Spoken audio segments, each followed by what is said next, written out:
कितना गहरा ये वाक्य है। मुझे आश्चर्य हुआ कि जो भाषण मुझे प्रेरित करता है, बाकी अनेक जो राष्ट्रभक्त लोग हैं उनको प्रेरित करता है, किसी को बोर कैसे हो सकता है? किसी को बोर कैसे हो सकता है?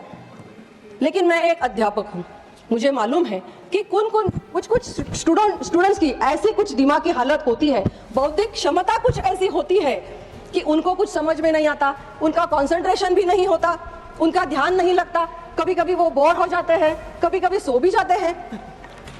आपने देखा होगा किरण रिजिजू के भाषण के समय वो इतनी गहरी नींद में थे कि कोई उनको उठा रहा था, वो भी उनको पता नहीं।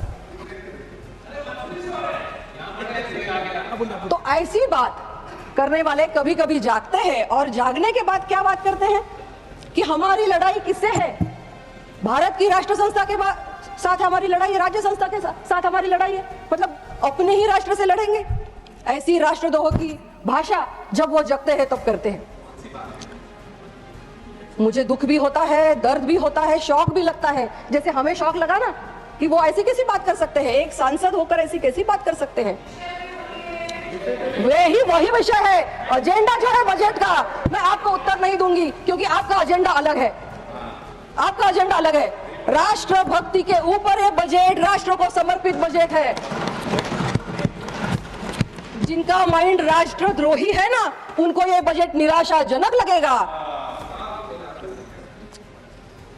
लेकिन जैसे हम शौक में चले गए, बिहार के हमारे एक सामान्य नागरिक है वहां के मुकेश चौधरी जी, उन्होंने जब ये न्यूज सुनी, आपने कदाचित सुनी होगी, उन्होंने जब ये न्यूज सुनी कि माननीय XYZ ने ऐसा राष्ट्रद्रोही विधान किया, तो उनके हाथ में दूध की एक बोतल थी, वो बोतल हाथ से गिर गई और दूध उनका वेस्ट हो गया। तो उन्होंने वो दौड़े दौड़े कोर्ट में गए और उन्होंने मुकदमा चलाना चाहा कि मेरा नुकसान भी हुआ है, मेरे देश का भी नुकसान हुआ है और ऐसे राष्ट्रद्रोही यहाँ होने नहीं चाहिए। मतलब लोगों को इनकी बातों से दिमाग खराब जो है, उनकी बातों से शौक लगता है, दुख होता है, दर्द होता है, लेकिन इनको राष्ट्रभक्ति के भाषण से बोर होता है और बाहर जाके बात करते हैं लोगों से कि पुअर थिंग। अरे पुअर थिंग किसको बोलते हैं?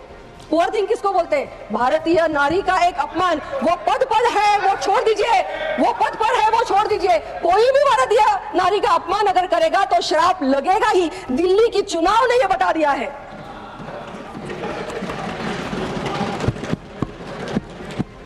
आपकी बारी है। भारतीय नारी को ऐसी अभद्र भाषा बोलने वाले लोगों को आने वाले समय में और भी बोर होना पड़ेगा, क्योंकि उनको कोई भी राज्य में सत्ता नहीं मिलेगी, उनके मेंबर्स नहीं चुन के आएंगे और घर में बैठने की नौबत जब आएगी तो उनको और भी बोर होने वाला है। तब उनको पता चलेगा कि असली बोर और असली पुअर थिंग क्या होती है।